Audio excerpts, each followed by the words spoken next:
Hello friends, हमारे channel welcome education में आप सभी का स्वागत है। राधे राधे दोस्तों। तुम्हारा यह गुप्त शत्रु क्यों तुम्हारा जीवन खराब करना चाहता है? आइए माता की कृपा हम आपको सुनाते हैं। मेरे बच्चे, मैंने तुम्हारे पास और तुम्हारे परिवार के लिए एक दिव्य शक्ति भेज दी है। तो आज के इस संदेश में जान लो तो आपसे तुम्हारी सारी समस्या खत्म हो जाएंगी। यह दिव्य शक्ति तुम्हें हर कष्ट से बचाने की शक्ति रखता है। इसे साधारण शक्ति समझने की भूल मत करना, वरना बहुत बड़ा मुश्किल हो जाएगा। मेरे प्रिय बच्चे, आज का संदेश सारी सुख सुविधा तुम्हारे कदमों में लाकर देने वाली, इसलिए मेरे बच्चे इस संदेश को छोड़कर जाने की गलती मत करिएगा। मेरे बच्चे, इसे स्वीकार करने के लिए इसे अभी लाइक कर दीजिए और जय माता रानी लिख दीजिए। मेरे बच्चे, आज तुम्हारा शत्रु मेरे दर पर आया था। आज जो है मुझसे यह प्रार्थना करने आया था कि माता, इस व्यक्ति ने मेरे साथ बहुत बुरा किया है, कृपा करके उसे सजा दो। आप अपनी शक्तियों का प्रयोग करो उसे बर्बाद कर देने के लिए। मेरे बच्चे, वही व्यक्ति है जिसे तुम बहुत लंबे अरसे से जानते हो। एक समय पर तुम्हारा बहुत करीबी था। हाँ, कुछ सालों से तुम्हारी उसकी बात नहीं हो रही है। तुम दोनों के रिश्ते खराब हो गए हैं, पर वह तुम्हारे सामने ऐसा दिखावा करता है और वह इस संसार के सामने इतना दिखावा करता है जैसे वह कितना सुलझा हुआ व्यक्ति है और वह कितना शांत स्वभाव का व्यक्ति है। वह तो जैसे कभी किसी के साथ बुरा कर ही नहीं सकता है। अगर तुम उसकी सच्चाई किसी को बताने जाओ तो लोग यही कहेंगे कि तुम झूठ कह रहे हो। और वह मेरे दर पर भी वैसा ही बन के आया था जैसा वह इस समाज को दिखा रहा है। जो मुखौटा उसने इस समाज के सामने पहन रखा है, वही मुखौटा पहन कर आज वह मेरे दर पर आया था, मेरे ही बच्चे को बर्बाद करने की विनती मांगने। मेरे बच्चे, उसे यह नहीं पता है मैं अपने भक्त का मन देखती हूँ, मैं उनके भीतर बसी हुई हूँ। वह क्या सोचते हैं, कब क्या चाहते हैं, मुझे सब पता होता है। कोई लाख मुखौटा पहन ले, वह मुझसे अपनी सच्चाई नहीं छुपा सकता है। मेरे बच्चे, उसने तुम्हारे साथ बहुत बुरा किया, तुम्हारे जीवन पर पूरी तरह से नियंत्रण बना लिया, तुमसे अपने स्वार्थ के हिसाब से काम करवाए और जब उसका स्वार्थ खत्म हुआ तो तुम्हें बीच मझधार में छोड़कर चला गया। पर वह जमाने के सामने ऐसा दिखा रहा है जैसे उसके साथ कितना बुरा हुआ हो। वह मेरे सामने रोकर यह कह रहा था कि माता, इस व्यक्ति ने मेरे साथ बहुत बुरा किया है, मैं आपकी पूजा करूंगा, मैं आपके भंडारा लगवा दूंगा, आगे मैं आपके लिए सब कुछ करूंगा। माता, आप बस उस व्यक्ति को दंड दे दो। पर मेरे बच्चे, वो यह भूल गया कि मेरा कोई भी भक्त अगर मुझसे किसी और की बर्बादी की कामना करता है तो मैं उसकी वह इच्छा कभी पूरी नहीं करूंगी। मुझे पता है तुम्हारा हृदय बहुत कोमल है, मुझे पता है कि तुमने निस्वार्थ मन से उसके लिए क्या, तुमने समाज के लिए बहुत कुछ किया है। तुम ऐसे व्यक्ति हो कि तुम सबके सब कुछ करना चाहते हो, उसकी प्रार्थना हो और उसके रचे हुए षड्यंत्र में नहीं फंसने वाली हूँ। वो लाख मेरी पूजा कर ले, कोई भी व्यक्ति मेरी लाख पूजा कर ले, मेरे बच्चे, अगर उसका मन साफ नहीं है, अगर उसकी पूजा में मेरे प्रति भावना सच्ची नहीं है, वह मुझे अपनी माता मान के नहीं बल्कि मुझे एक दिव्य शक्ति मान के मुझे जागृत करना चाहता है, तो वह मेरे तप को सहन नहीं कर पाएगा। वह मेरे दिव्य शक्ति के प्रभाव को सहन नहीं कर पाएगा। मेरे बच्चे, अगर उसके प्रेम में छल है, अगर वो मुझसे किसी और का बुरा करने के लिए प्रेम कर रहा है तो उसे सफलता कभी नहीं मिलेगी, ना ही उसे मैं कभी मिलूँगी। यही है तुम में और उसमें। तुम मुझसे प्रेम इसलिए नहीं करते हो क्योंकि तुम मुझसे कुछ चाहिए। तुम्हारी तो आंखों में आंसू आ जाते हैं मेरा नाम सुनकर, मुझे देखकर। तुम अपने दिल की हर दुख दर्द को मुझे ऐसे बताते हो जैसे एक बच्चा अपनी माँ को रो के बताता है। इसलिए मैं तुम्हारी भावनाओं को सुनती हूँ, इसलिए तुम्हारी हर प्रार्थना को सुनती हूँ और मैं तुम्हें समाज की हर सुख समृद्धि देना चाहती हूँ। इसलिए मैं हमेशा तुम्हारे परिवार की रक्षा करती हूँ मेरे बच्चे, क्योंकि तुम मुझे अपनी माता मानते हो और वह मुझसे मेरे ही बच्चे को बर्बाद करने की प्रार्थना कर रहा है और उसे यह लग रहा है कि वह उसमें सफल हो जाएगा, यह उसकी बहुत बड़ी गलतफहमी है। वह मेरी क्या किसी भी शक्ति को जागृत कर ले, कभी तुम्हें हानि नहीं पहुंचा पाएगा। वह तुम्हें रुला सकता है पर तुम्हें बर्बाद नहीं कर सकता है। वो तुम्हें नीचे नहीं गिरा सकता है क्योंकि तुम मेरी गोद में लेते हुए हो। तुम कभी नहीं नीचे गिरोगे। नहीं, उसे यह नहीं पता कि माता और बालक का रिश्ता कैसा है। वह तो रिश्ते में छल करता है और रिश्ते में सौदा देख रहा है। जैसा तुमने तुम्हारे साथ किया, यह समाज उसकी सच्चाई नहीं जानता होगा। वह इस दुनिया के सामने मुखौटा पहन लेगा, अच्छा बन जाएगा और तुम्हें बुरा दिखा देगा, पर वह मेरे सामने वह ऐसा नहीं कर सकता है। मेरे बच्चे, तुम्हें डरने की, तुम्हें उसके बारे में सोचने की भी ज़रूरत नहीं है। मैं तो उस व्यक्ति को यही देखकर सोचती हूँ, क्या सच में मेरा बच्चा इस व्यक्ति के बारे में सोचकर इतना रो रहा है, इसके लिए दिए कष्ट को देखकर इतना रो रहा है। नहीं मेरे बच्चे, वह बहुत तुच्छ इंसान है, वह किसी का नहीं है, उसके लिए रो मत। उसने सिर्फ तुम्हारे साथ छल नहीं किया है, वह तो है ही ऐसा व्यक्ति, उसकी प्रवृत्ति ही ऐसी है। वह तो अपने माता पिता के साथ भी छल करता है। तुम तो फिर भी बहुत दूर के लगते हो उसके। ऐसे व्यक्ति के लिए तुम क्यों रो रहे हो? ऐसे व्यक्ति का किया हुआ छल तुम याद क्यों कर रहे हो?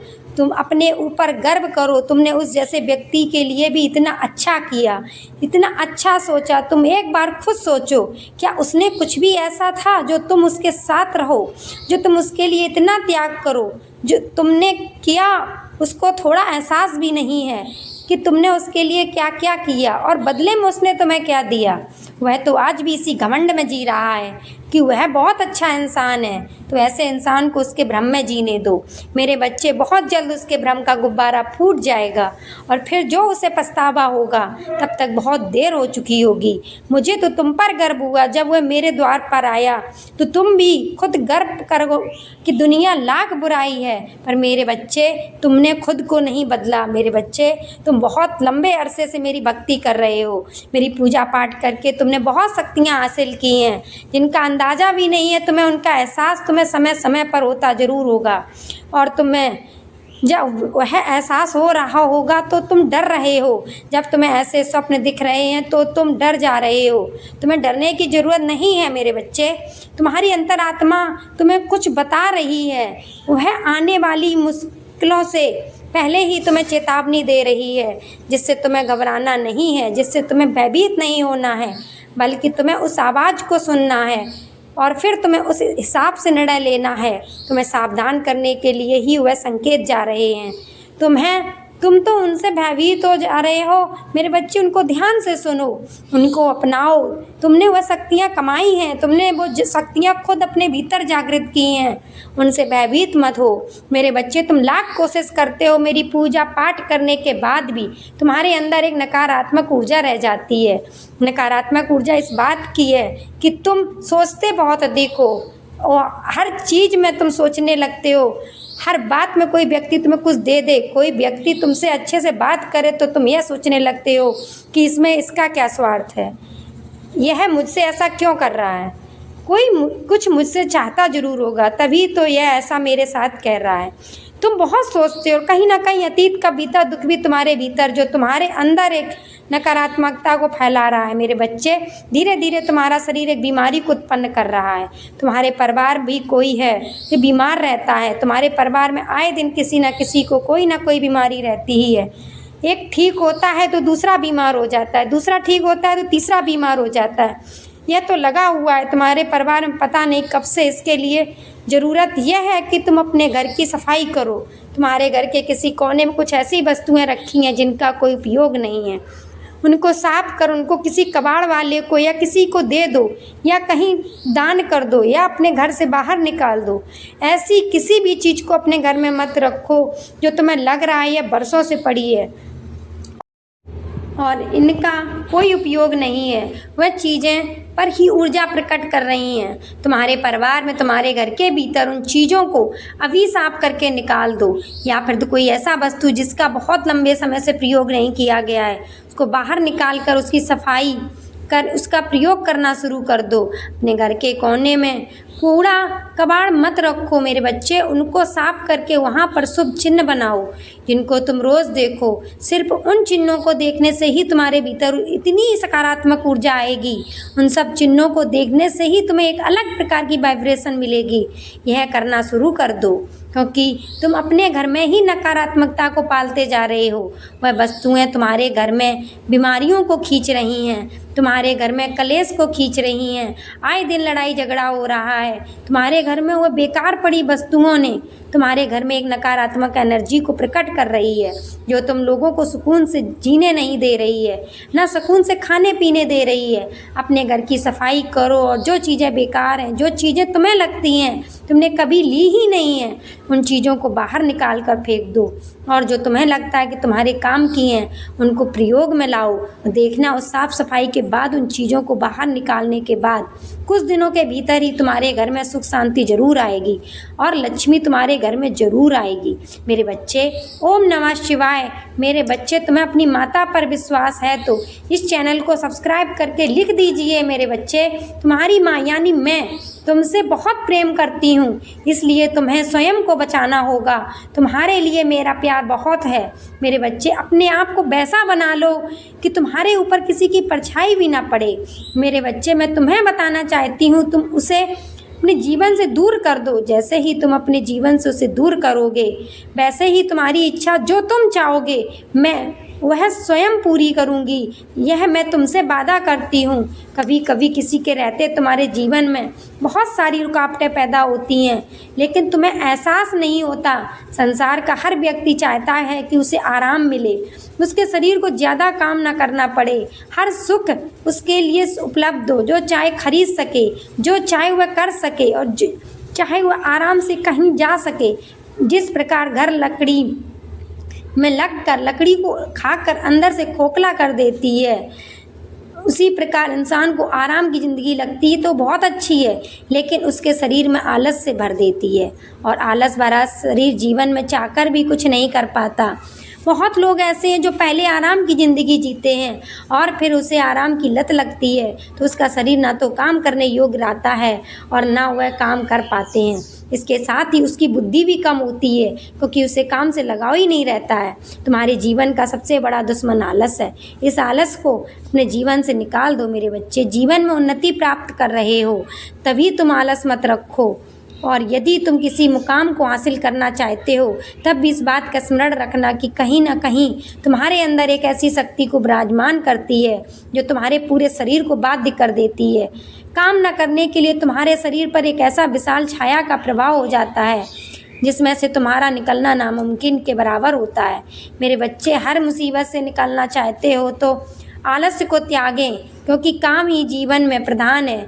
जीत चाहते हो तो तुम अपने शरीर में फुर्ती और कार्यशील रहो। तुम जो मांगोगे वह मिलेगा। मेरे बच्चे, अपनी माता के लिए इस संदेश को शेयर करके इसे लाइक कर दीजिए। मेरे बच्चे, क्या हालत बनानी है, तुम अपना ख्याल रखो। अपने आप से प्रेम करना ही छोड़ दिया है तुमने तो मेरे बच्चे। मैं तुम्हारे जीवन में केवल वही करती हूँ जो तुम्हारे लिए सही है। आज घंटे के अंदर तुम्हें कुछ विशेष संकेत प्राप्त होंगे। यह संकेत तुम्हें निद्रा के सपनों में भी प्राप्त हो सकते हैं, जिससे तुम्हें सुनिश्चित हो जाएगा कि जल्द ही सब बदलने वाला है। मैं चाहती हूँ कि तुम चिंता मुक्त होकर मुस्कुराओ। मैं चाहती हूँ कि तुम अपने जीवन में जीत हासिल करो। इसकी शुरुआत खुद स्वयं से करो। दोस्तों, ये थी माता काली की कृपा। आपको कैसी लगी कृपया कमेंट में जय माँ काली ज़रूर लिखें। हमारे चैनल को सब्सक्राइब करें और सभी के साथ शेयर करें और